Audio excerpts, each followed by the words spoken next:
Hello students, welcome back to my YouTube channel. ನಾನು ನಿಮಗೆ ಇವತ್ತಿನ ವಿಡಿಯೋದಲ್ಲಿ ಇನ್ಕಮ್ ಟ್ಯಾಕ್ಸ್ನಲ್ಲಿ HRA ಅನ್ನೋ ಒಂದು ಕಾನ್ಸೆಪ್ಟ್ ಮೇಲೆ ಇವತ್ತಿನ ಕ್ಲಾಸ್ ಮಾಡ್ತಾ ಇದ್ದೀನಿ. HRA ಅಂತಂದರೆ ಹೌಸ್ ರೆಂಟ್ ಅಲೋಯನ್ಸ್. ಎಕ್ಸಾಮ್ನಲ್ಲಿ ನಿಮಗೆ ಕ್ಯಾಲ್ಕುಲೇಟ್ ಟ್ಯಾಕ್ಸೇಬಲ್ HRA ಅಂತ ಬೇಕಾದರೂ ಕೇಳ್ಬೋದು, ಅಥವಾ calculate taxable house rent allowance ಅಂತ ಬೇಕಾದರೂ ಕೇಳ್ಬೋದು. ಏನು ಹೌಸ್ ರೆಂಟ್ ಅಲೋಯನ್ಸ್ ಅಂತಂದರೆ, ಕಂಪ್ನಿಯಿಂದ ಏನಾದರೂ ಎಂಪ್ಲಾಯೀಸಿಗೆ ಮನೆ ಬಾಡಿಗೆಗೆ ಅಂತ ಹೇಳಿ ದುಡ್ಡು ಕೊಡ್ತಾ ಇದ್ದರೆ ಅದಕ್ಕೆ ಹೌಸ್ ರೆಂಟ್ ಅಲೋಯನ್ಸ್. ಮನೆ ಬಾಡಿಗೆಗೆ ಕೊಡುವಂಥ ದುಡ್ಡನ್ನು ನಾವು ಹೌಸ್ ರೆಂಟ್ ಅಲೋಯನ್ಸ್ ಅಂತ ಕರಿತೀವಿ. ಸೊ ಅದಕ್ಕೂ ಕೂಡ ಟ್ಯಾಕ್ಸ್ ಕಟ್ಟಬೇಕು. ನೀವೇನು ಫೈಂಡ್ ಔಟ್ ಮಾಡಬೇಕು ಅಂತಂದರೆ, ಎಷ್ಟು HRA ಅಮೌಂಟಿಗೆ ಟ್ಯಾಕ್ಸನ್ನು ಕಟ್ಟಬೇಕಾಗತ್ತೆ ಅಂತ ಹೇಳಿ ಫೈಂಡ್ ಔಟ್ ಮಾಡಲಿಕ್ಕೆ ಇರುತ್ತೆ. HRA ಕ್ಯಾಲ್ಕುಲೇಷನ್ ಮಾಡಲಿಕ್ಕೆ ಈ ಫಾರ್ಮೆಟ್. ಸೊ ಈ ಫಾರ್ಮೆಟಲ್ಲಿ ಒಂದಷ್ಟೆಲ್ಲ ಬರುತ್ತೆ, ನಾನು ನಿಮಗೆ ಪ್ರಾಬ್ಲಮ್ ಮಾಡ್ತಾನೆ ಎಕ್ಸ್ಪ್ಲೈನ್ ಮಾಡ್ತೀನಿ.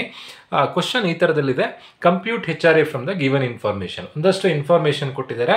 ಈ ಇನ್ಫಾರ್ಮೇಷನನ್ನು ನೋಡಿಕೊಂಡು ನೀವು ಟ್ಯಾಕ್ಸಬಲ್ HRA ಫೈಂಡ್ ಔಟ್ ಮಾಡಬೇಕು. ಏನೇನು ಕೊಟ್ಟಿದ್ದಾರೆ? ಸ್ಯಾಲ್ರಿ ಕೊಟ್ಟಿದ್ದಾರೆ, DA ಇದೆ, city compensatory allowance. CCA stands for city compensatory allowance. City compensatory allowance ಅಂತಂದರೆ, ಈಗ ಯಾರೋ ಒಬ್ಬ ಪರ್ಸನ್ ಹಳ್ಳಿಲಿ ವರ್ಕ್ ಮಾಡ್ತಾ ಇರ್ತಾನೆ, ಅವನಿಗೆ ಇಂಥ ಸ್ಯಾಲ್ರಿ ಅಂತ ಫಿಕ್ಸ್ ಮಾಡಿರ್ತಾರೆ. ಇಮಿಡಿಯೇಟ್ ಅವನಿಗೆ ದೊಡ್ಡ ಸಿಟಿಗೆ ಟ್ರಾನ್ಸ್ಫರ್ ಮಾಡ್ತಾರೆ. ಸೊ ಹಳ್ಳಿಯ ಕಾಸ್ಟ್ ಆಫ್ ಲಿವಿಂಗು, ವಿಲೇಜ್ನ ಕಾಸ್ಟ್ ಆಫ್ ಲಿವಿಂಗಿಗೂ ಸಿಟಿಯ ಕಾಸ್ಟ್ ಆಫ್ ಲಿವಿಂಗಿಗೂ ತುಂಬ ಡಿಫ್ರೆನ್ಸ್ ಇದೆ. ಸೊ ಅವಾಗ ಅದನ್ನು ಮ್ಯಾಚ್ ಮಾಡೋದಕ್ಕೆ ಒಂದು ಎಕ್ಸ್ಟ್ರಾ ಅಲೋಯನ್ಸ್ ಕೊಡ್ತಾರೆ, ಅದೇ city compensatory allowance. Then HRA ಕೊಡ್ತಾ ಇದ್ದಾರೆ, ಕಮಿಷನ್ ಕೊಡ್ತಾ ಇದ್ದಾರೆ. ಅವನೊಂದು ಬಾಡಿಗೆ ಮನೆಯಲ್ಲಿ ವಾಸ ಮಾಡ್ತಾ ಇದ್ದಾನೆ ಡೆಲ್ಲಿಲಿ, 6,000 ರೂಪಾಯಿ ಬಾಡಿಗೆ ಕಟ್ತಾ ಇದ್ದಾನೆ. ಅವನಿಗೆ ಕಂಪ್ನಿಯಿಂದ ಕೊಡ್ತಿರೋ ಬಾಡಿಗೆ 4,000 ರೂಪಾಯಿ ಮಾತ್ರ. ತಿಂಗಳಿಗೆ 4,000 ಅಂದರೆ ವರ್ಷಕ್ಕೆ 48,000 ರೂಪಾಯಿ ಇತ್ತು. ಆ 48,000ದಲ್ಲಿ ಎಷ್ಟು ಅಮೌಂಟಿಗೆ ಟ್ಯಾಕ್ಸ್ ಕಟ್ಟಬೇಕು ಅಂತ ನೀವು ಫೈಂಡ್ ಔಟ್ ಮಾಡೋದೇ HRA problem. So taxable HRA find out ಮಾಡೋದಕ್ಕೆ ಈ ಫಾರ್ಮೇಟ್ ವೈಸೇ ನಾವು ಕ್ಯಾಲ್ಕುಲೇಷನ್ ಮಾಡಬೇಕು. ಯಾವಾಗಲೂ ಫಸ್ಟು ಆ್ಯಕ್ಚುಯಲ್ HRA ಬರೀಬೇಕು. ಆ್ಯಕ್ಚುಯಲ್ HRA ಅಂತಂದರೆ ನೆನ್ಪಿಟ್ಕೊಡಿ, ಗ್ರ್ಯಾಚ್ಯುಟಿಲೆಲ್ಲ ನೀವು ಒಂದು ತಿಂಗಳ ಸ್ಯಾಲ್ರಿ ಫೈಂಡ್ ಔಟ್ ಮಾಡ್ತಿದ್ವಿ, ಗ್ರ್ಯಾಚ್ಯುಟಿ ಒಂದೇ ಅಮೌಂಟ್ ಅಂದರೆ ಲಮ್ಸಮ್ ಅಮೌಂಟ್ ಬರೀತಿದ್ರಿ. ಬಟ್ ಇಲ್ಲಿ ಹಾಗಲ್ಲ, HRA ನೀವು ಪರ್ ಆ್ಯನಮ್ ಕ್ಯಾಲ್ಕುಲೇಟ್ ಮಾಡಿ ಬರ್ಕೊಳ್ಬೇಕು. ಇದನ್ನು HRA ಕೊಡುವಂಥದ್ದು ತಿಂಗಳು ಗ್ರ್ಯಾಚ್ಯುಟಿ ತಿಂಗಳು ಕೊಡೋದಿಲ್ಲ. ಗ್ರ್ಯಾಚ್ಯುಟಿ ಆಗಲಿ, ಲೀವ್ ಸ್ಯಾಲ್ರಿ ಆಗಲಿ, ಅದನ್ನು ತಿಂಗಳು ಕೊಡೋಲ್ಲ. ಸೊ ಡೈರೆಕ್ಟಾಗಿ ಅಮೌಂಟ್ ಬರಿತಾ ಇದ್ರಿ. ಬಟ್ HRAನ ನೀವು ಡೈರೆಕ್ಟಾಗಿ ಬರೀಲಿಕ್ಕಿಲ್ಲ, 4,000 ಪರ್ ಮಂತ್ ಅಂತ ಇದೆ. ಸೊ ಇಲ್ಲಿ ನೀವು ಏನು ಬರೀತಿರೋ, ಇಲ್ಲಿ HRA ಫಾರ್ಮೇಟಲ್ಲಿ ಏನು ಬರೀತಿರೋ ಅದು ಒಂದು ವರ್ಷದ್ದು. ಸೊ ಒಂದು ವರ್ಷಕ್ಕೆ ಕನ್ವರ್ಟ್ ಮಾಡಿ ಬರೀಬೇಕು. ತಿಂಗಳಿಗೆ 4,000 ರೂಪಾಯಿ HRA ಅಂತಂದರೆ ಒಂದು ವರ್ಷಕ್ಕೆ ಎಷ್ಟಾಗುತ್ತೆ? 12×4 = 48,000 ರೂಪಾಯಿ ಆ್ಯಕ್ಚುಯಲ್ HRA ಆಯಿತು. Actual HRA 48,000. ಹೇಗೆ ಬಂತು 48,000? ತಿಂಗಳಿಗೆ 4,000 ರೂಪಾಯಿ HRA ಕೊಡ್ತಾ ಇದ್ದಾರೆ, ವರ್ಷಕ್ಕೆ 12 ತಿಂಗಳು, 12×4 48,000 ಆಯಿತು. List of the following. List of the ಫಾಲೋವಿಂಗಲ್ಲಿ ಫಸ್ಟ್ ಒಂದು ಯಾವುದು? Actual HRA. ಆ್ಯಕ್ಚುಯಲ್ HRA ಅದೇ 48,000 ಮತ್ತೆ ಬರ್ಕೊಳ್ಳುವಂಥದ್ದು.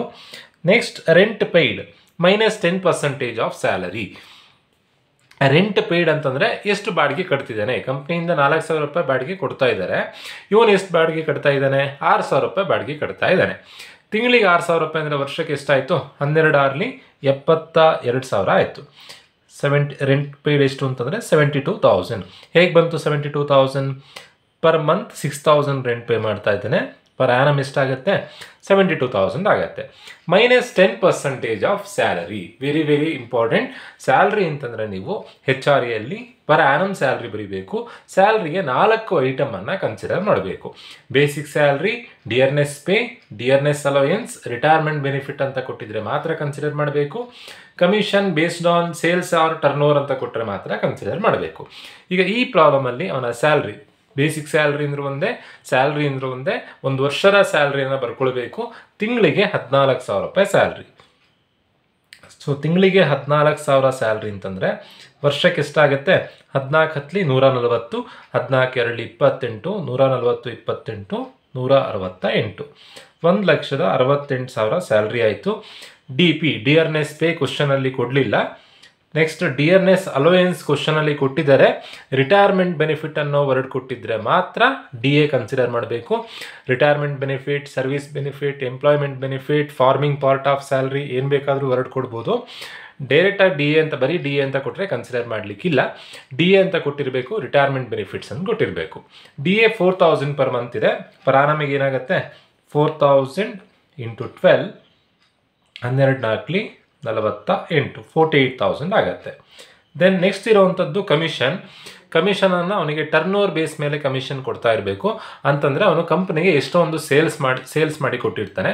ಕಂಪ್ನಿಗೆ ಸೇಲ್ಸ್ ಮಾಡಿದ್ದಕ್ಕೆ, ಸೇಲ್ಸನ್ನು ಅಚೀವ್ ಮಾಡೋದಕ್ಕೆ, ಕಂಪ್ನಿಗೆ ಹೆಲ್ಪ್ ಮಾಡಿದ್ದಕ್ಕೆ ಇವನಿಗೆ ಕಮಿಷನ್ ಕೊಡ್ತಾ ಇದ್ದಾರೆ.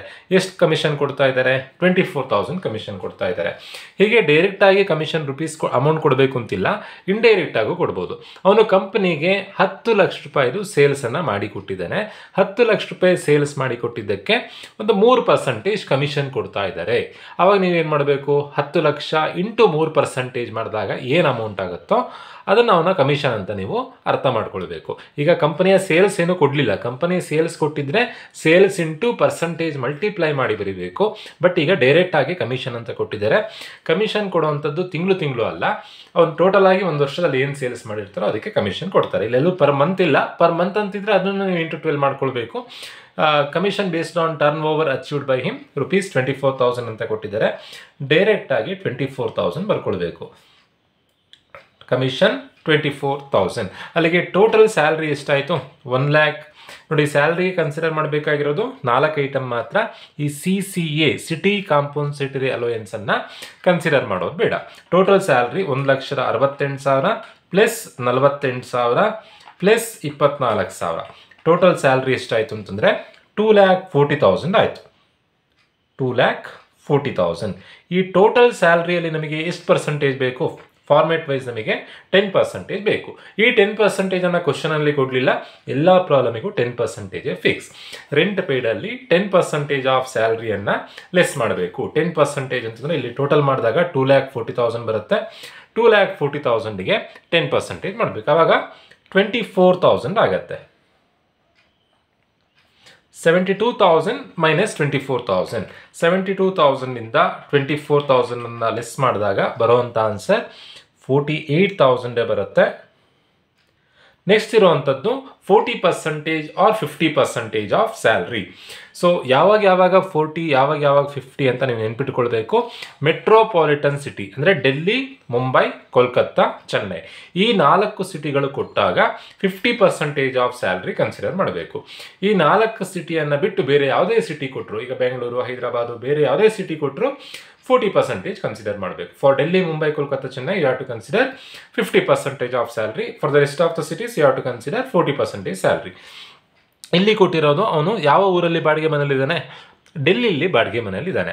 ಸೊ ನೀವು ಎಷ್ಟು ಪರ್ಸೆಂಟೇಜ್ ಕನ್ಸಿಡರ್ ಮಾಡಬೇಕು? 40% ಅಲ್ಲ, 50% ಕನ್ಸಿಡರ್ ಮಾಡಬೇಕು. ಯಾವುದ್ಯಾವುದಕ್ಕೆ 50? ಡೆಲ್ಲಿ, ಮುಂಬೈ, ಕೋಲ್ಕತ್ತಾ, ಚೆನ್ನೈಗೆ 50, ಬೇರೆ ಸಿಟಿಗಳು ಕೊಟ್ಟಿದ್ರೆ 40%. 50% ಆಫ್ ಸ್ಯಾಲ್ರಿ. ಸ್ಯಾಲ್ರಿ ಅಂದರೆ ಯಾವುದು? ಬೇಸಿಕ್ ಸ್ಯಾಲ್ರಿನ ಅಲ್ಲ, ನೀವು ಕ್ಯಾಲ್ಕುಲೇಟ್ ಮಾಡ್ಕೊಂಡಿರುವಂಥ ಸ್ಯಾಲ್ರಿ. ನೀವು ಕ್ಯಾಲ್ಕುಲೇಟ್ ಮಾಡ್ಕೊಂಡಿರುವಂಥ ಸ್ಯಾಲ್ರಿ ಎಷ್ಟಿದೆ? 2,40,000 ಇದೆ. 2,40,000 50%, 2,40,000 ಅರ್ಧ. 2,40,000 ಅರ್ಧ ಅಂತಂದರೆ 1,20,000 ಬರುತ್ತೆ. ಸೊ ಈಗ ಈ ಮೂರಲ್ಲಿ ಯಾವುದು ಲೀಸ್ಟ್ ಇರುತ್ತೋ, ಯಾವುದು ಕಮ್ಮಿ ಇರುತ್ತೋ ಅದನ್ನು ಔಟರ್ ಕಾಲಮಿಗೆ ಬರೀಬೇಕು. 48, 1,20,000. ಈ ಮೂರಲ್ಲಿ ಕಮ್ಮಿ ಇರುವಂಥದ್ದು 48,000. ಎರಡು ಕಡೆ 48,000 ಇದೆ, ಯಾವ್ದಾದ್ರು ಒಂದನ್ನು ಕನ್ಸಿಡರ್ ಮಾಡಿ. 48,000 ಮೈನಸ್ 48,000 0. Taxable HRA 0. ಒಂದು ಯಾವುದೇ ಥರ ಟ್ಯಾಕ್ಸ್ ಕಟ್ಟುವಂಥದ್ದು ಬೇಡ HRA ಅಮೌಂಟಿಗೆ. ಸಪೋಸ್ ಇಲ್ಲೇನಾದರೂ ರೆಂಟ್ ಪೇಯ್ಡ್ ಮೈನಸ್ 10% ಮಾಡಿದಾಗ 40 ಬಂದಿತ್ತು ಅಂತ ಅಂದ್ಕೊಳ್ಳೋಣ. ಆವಾಗ ಲೀಸ್ಟ್ ಇರೋದು ಯಾವುದಾಗುತ್ತೆ? 40 ಆಗುತ್ತೆ. 48ಅಲ್ಲಿ 40 ಕಳೆದ್ರೆ 8,000 ಟ್ಯಾಕ್ಸಬಲ್ HRA ಆಗ್ತಾ ಇತ್ತು. ಸೊ ಇದು HRA problem. Next income from salary ಅಂತ ಒಂದು ಮೇನ್ ಕಾನ್ಸೆಪ್ಟ್ ಬರುತ್ತೆ. ಇನ್ಕಮ್ ಫ್ರಮ್ ಸ್ಯಾಲ್ರಿ ಪ್ರಾಬ್ಲಮ್ ಮಾಡಬೇಕು ಅಂತಂದರೆ ನಿಮಗೆ HRA ಮಾಡಲಿಕ್ಕೆ ಗೊತ್ತಿರಬೇಕು. HRA ಗೊತ್ತಿಲ್ಲ ಅಂತಂದರೆ ಇನ್ಕಮ್ ಫ್ರಮ್ ಸ್ಯಾಲ್ರಿ ಅಟೆಂಡ್ ಮಾಡಲಿಕ್ಕೆ ಆಗೋದಿಲ್ಲ. ಸೊ HRA ನೀವು ಕಲಿಯಲೇಬೇಕು. Very very important from exam point of view.